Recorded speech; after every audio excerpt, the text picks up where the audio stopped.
All right. Hello, everybody. Welcome to the String Fino seminar. We are happy to have today speaking Nikolaos Liatzos and Luca Melotti um, giving talks.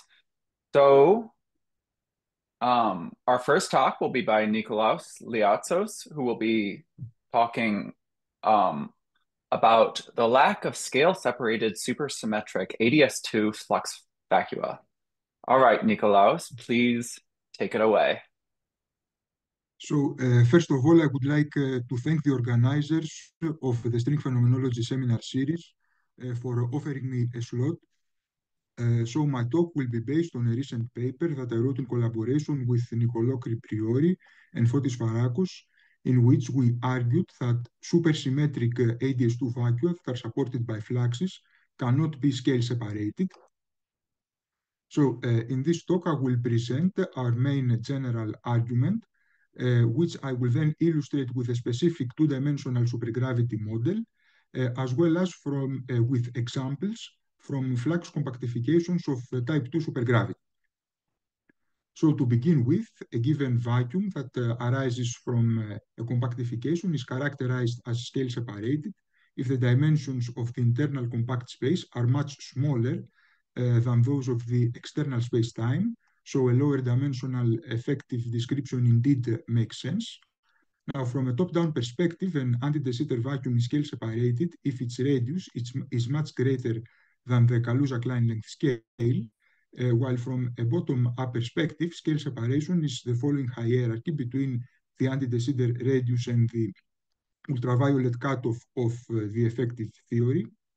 Now, a vacuum that satisfies equation 1 or 2 is said to be scale separated and can explain why only an anti-de Sitter factor of space-time is large enough to be visible at low energy. Now, an advantage of the bottom-up approach to scale separation is that this UV cutoff scale does not necessarily need to have a geometric interpretation, while the Kaluza-Klein scale is typically related to the geometry of the extra dimensions. Now, this bottom-up approach has already been used to prove that maximally supersymmetric anti-de Sitter vacua of n equal to 2 and n equal to 8 supergravities in 4 and 5 dimensions with a residual abelian gauge symmetry cannot be scale separated because for such vacua the absolute value of the cosmological constant is at least of the same order of magnitude as the square of the UV cutoff that is postulated by the magnetic weak gravity conjecture. Now, the most well-known setup that gives rise to n equal to 1 supersymmetric ADS4 vacua with scale separation is the DGKT1. In this setup, the construction of such vacua is achieved by compactification of massive type 2A supergravity on a Calabi-Yau threefold in the presence of fluxes and O6 planes. Furthermore, scale-separated anti-de Sitter vacua in 3 dimensions have been constructed by flux compactifications of type 2A supergravity on 7-dimensional spaces with G2 holonomy. However, to date, no scale-separated anti-de Sitter vacuum in 2 dimensions has been constructed.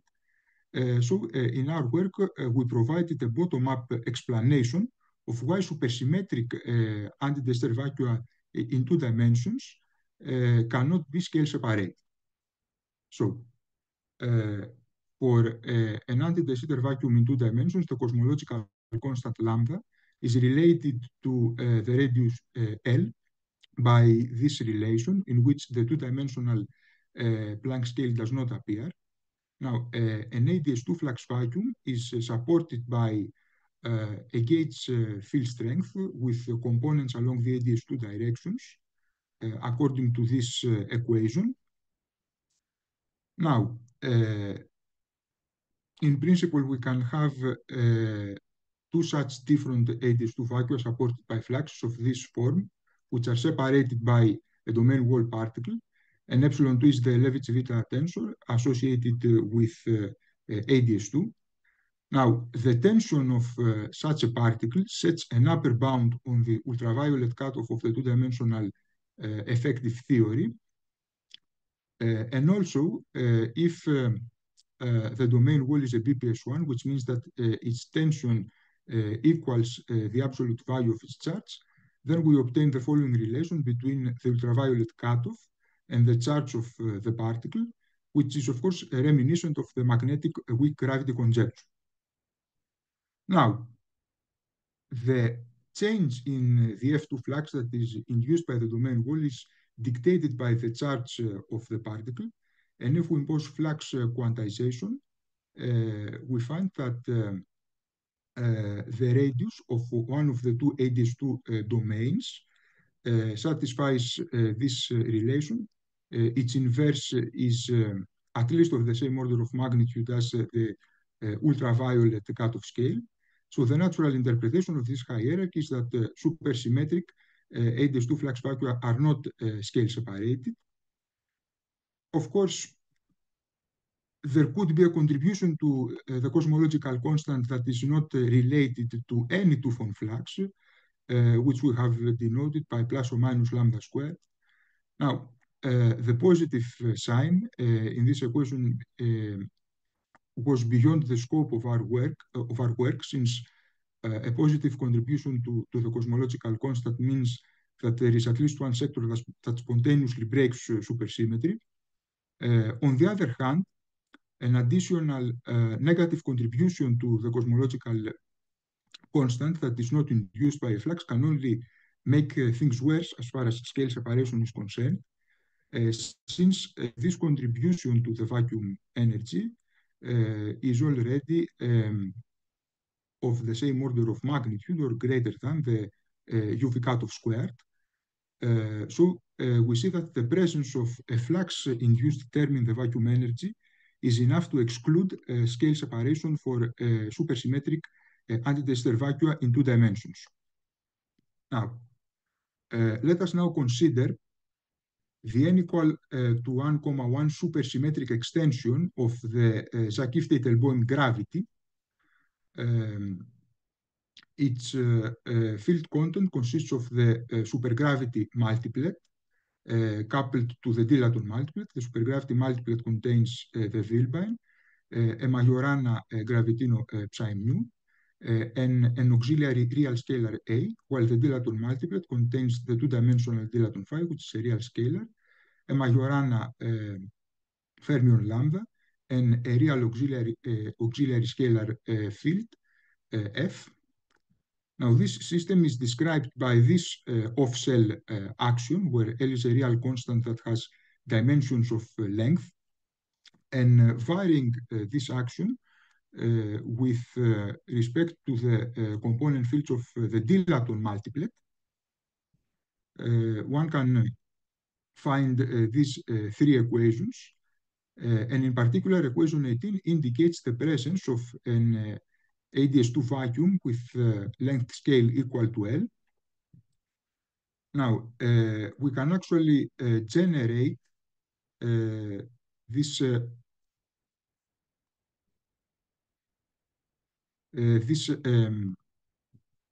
cosmological constant dynamically by replacing the auxiliary scalar of the dilaton multiplet by a two-form H2, which is locally equal to the field strength of some one form B1, according to this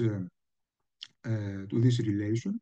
And if we substitute this equation into the action for the system, we obtain this action, which describes the coupling of the one-form dilaton multiplet to the n equal 1,1 supergravity multiplet in 2 dimensions. So after integrating out the auxiliary scalar A, the equations of motion for the one-form field B1 are given by 22 up to terms with fermionic fields. So clearly, this quantity is equal to a constant. And then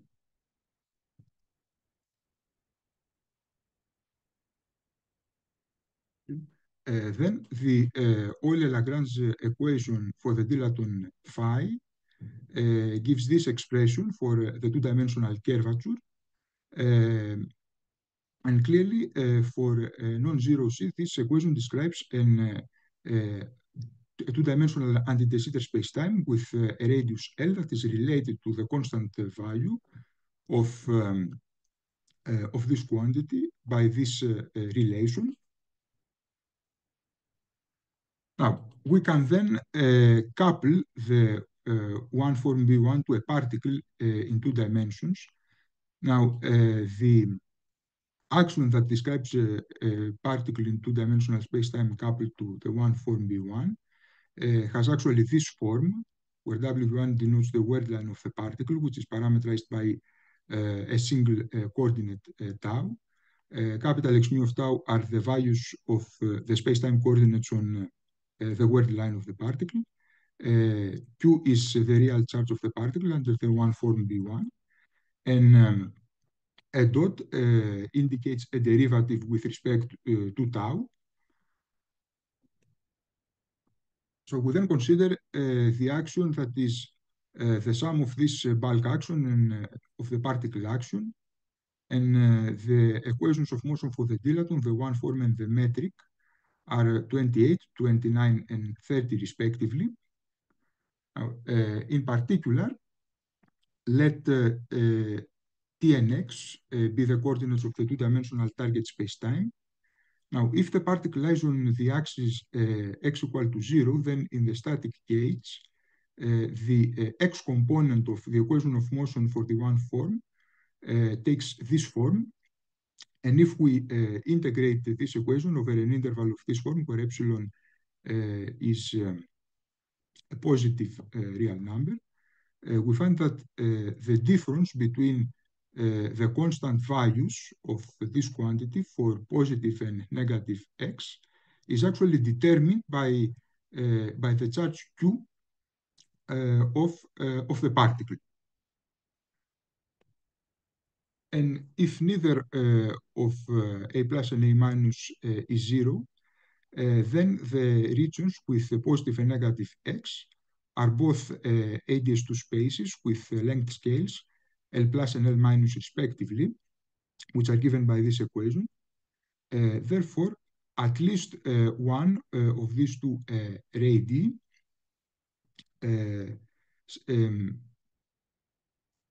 the inverse of at least one of these two radii is of the same order of magnitude or greater than the ultraviolet cutoff scale of the two-dimensional theory, which implies the absence of scale separation.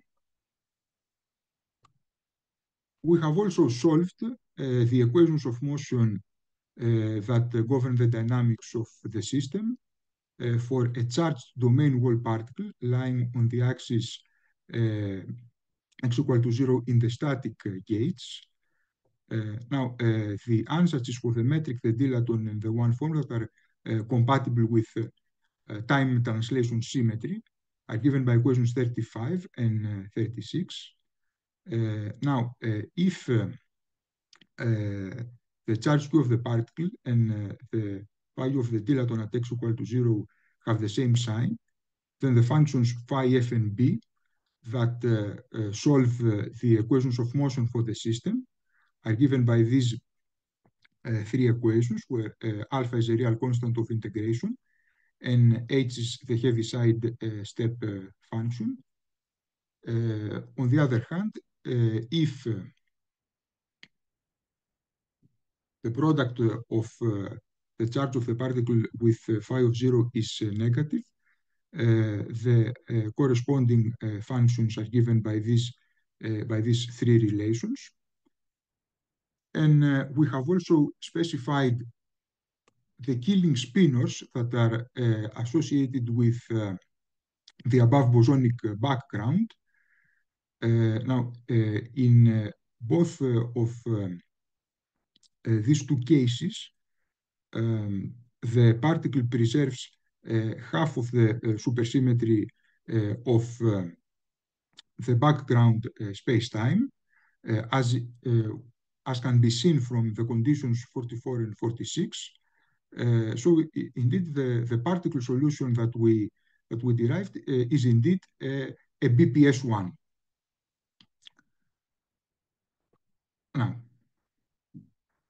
We have also examined solutions of type 2A supergravity of the form ADS2 times S2 times T6, which feature an electric Ramon-Ramon flux F2 with legs only along the external ADS2 spacetime, a magnetic Ramon-Ramon flux F4 that wraps 4 cycles of the form S2 times T2.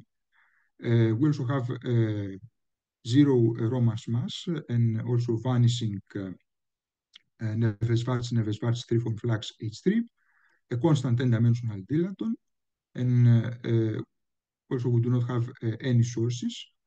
And such solutions arise as the near horizon limit of a system of intersecting D0 and D4 branes. So for constant dilaton, the equations of motion in the Einstein frame are 48, 49, and 50, where equation 48 is the trace reversed Einstein equation. Equation 49 follows from the variation of the 10-dimensional action with respect to the dilaton. And these are the Biaggi identities and equations of motion for the Ramon-Ramon field strengths.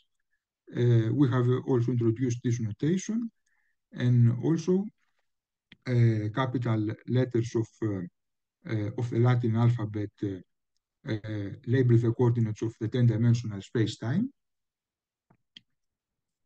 So from the equations, from the Einstein equations and the equation of motion for the dilaton, it follows that the curvature scalar of the external 2-dimensional space-time is given by this equation, where F8 is proportional to the Hodge dual of F2.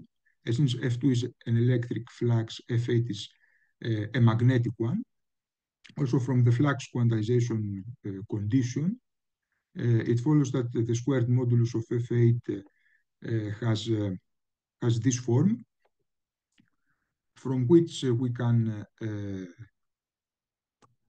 derive this expression for the scalar curvature of the external ADS2 space-time. And also from this equation, we can actually read off the radius of the ADS2 space-time. Taking for simplicity, we have taken the square of the 10-dimensional gravitational coupling constant to be equal to 1/2, which implies this value for the string length. Now, interestingly, this scale is actually related to the tension of a D0 brane that is smeared along the compact directions. Now, we can deduce actually the tension of such an object by determining its back reaction on the 2-dimensional curvature. So we consider actually the action for a D0 brane in 10 dimensions in the Einstein frame, where T0 is a constant coefficient equal to the inverse of the length scale, and mu0 is the real charge of the brane under the Ramon-Ramon one form. Now, this D0 brane contributes these terms to the Einstein's equations, where T0Mn is the energy momentum tensor associated with the D0 brane, and T0 denotes the trace of the energy momentum tensor.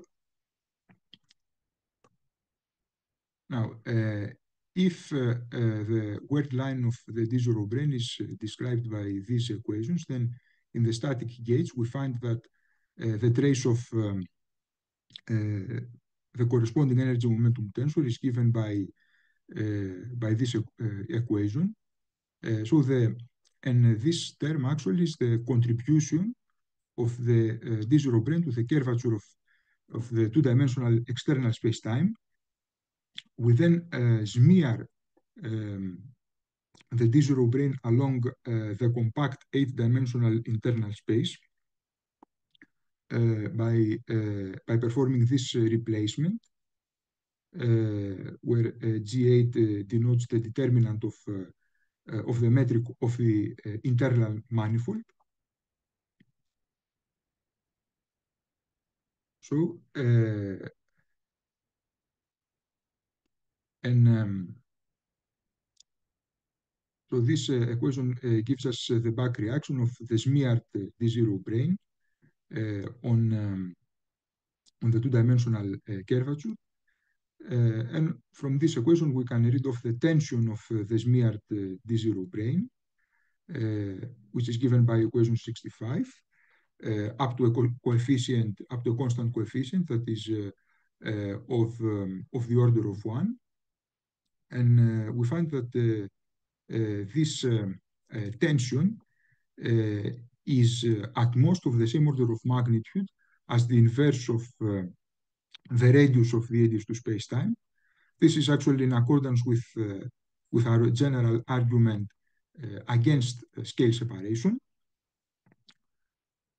But of course, our argument applies to a more general type 2 setup with an ADS2 solution that is supported by a magnetic flux Fn, according to this equation, where actually the precise coefficient of this term depends on how the various fluxes that are present are related by the equations of motion.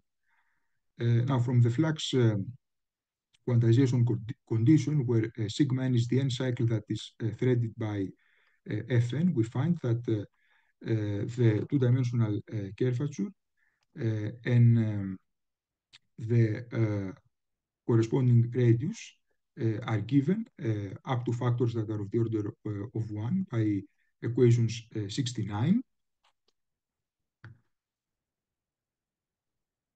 Now, if the Hodge dual of the flux Fn, which is an electric flux, is now let the electric flux, which is the Hodge dual of Fn, be sourced by a dB brane, where P is equal to 8 minus n, that is electrically coupled to the Ramon-Ramon potential C9 minus 1. So we split the coordinates of the eight-dimensional internal space as xi hat comma xi tilde, where xi hat are the coordinates that are tangential to the n cycle sigma n and are also transverse to the deep brane. And xi tilde are the internal coordinates that are normal to the n cycle sigma n, but parallel to the dB brane. We also assume that the internal space metric has this form. There are no mixing terms between the xi hat and the xi tilde coordinates. So if the D brane lies at this hypersurface, then its back reaction on the two-dimensional external curvature is given by this equation, where this constant coefficient vanishes for n equal to 5, and it has values of the order of 1 for all other possible values of n. We then smear this D brane along the n cycle sigma n by performing this replacement. And clearly, as far as its impact on the two-dimensional curvature is concerned, we find that essentially this D brane behaves as an effective D0 brane with tension given by equation 74, again up to a coefficient that is of the order of 1. So again, we find that the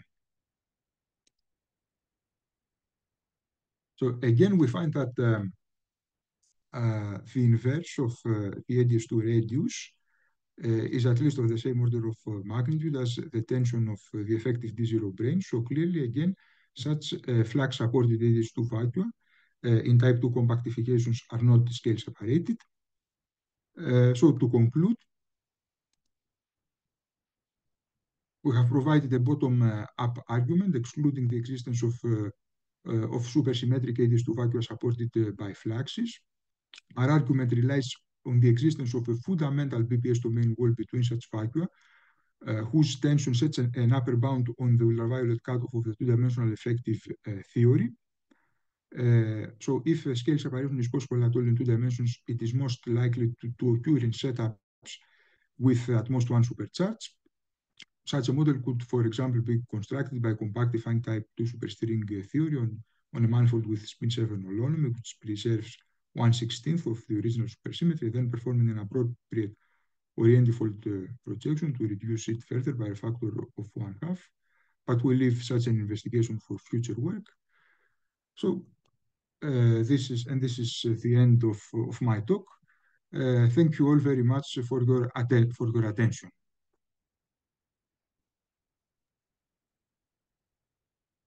Thank you for the very interesting talk.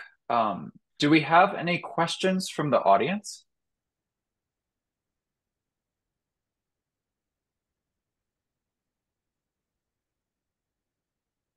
Miguel, please go ahead.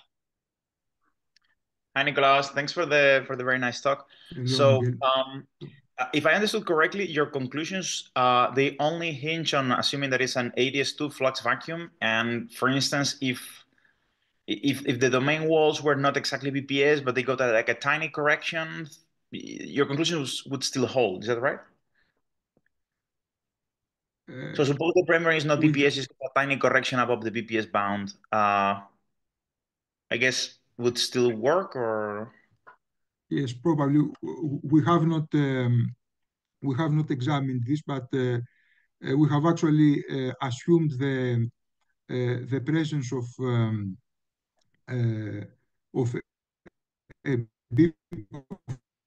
a fundamental BPS domain wall, which separates two ADS2 domains with different radii.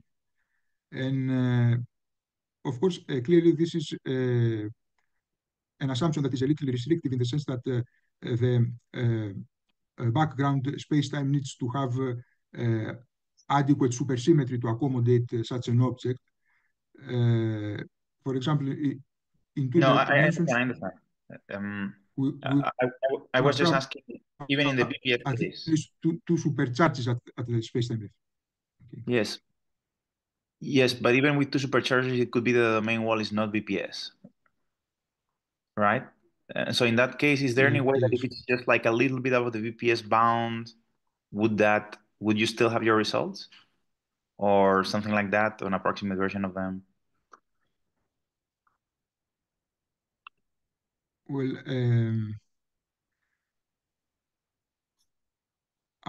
I cannot say for sure because we required the domain wall to be a BPS1 so that its charge sets an upper bound on the ultraviolet cutoff. And therefore we can,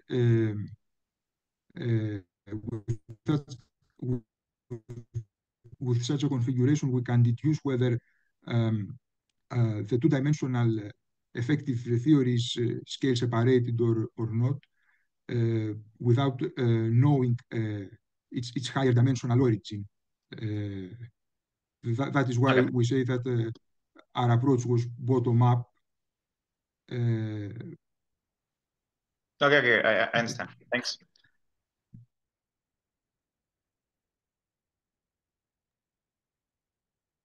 If there are no more questions for Nicolaus, or no more until the discussion session after the two talks, let's thank Nicolaus again for the very nice talk.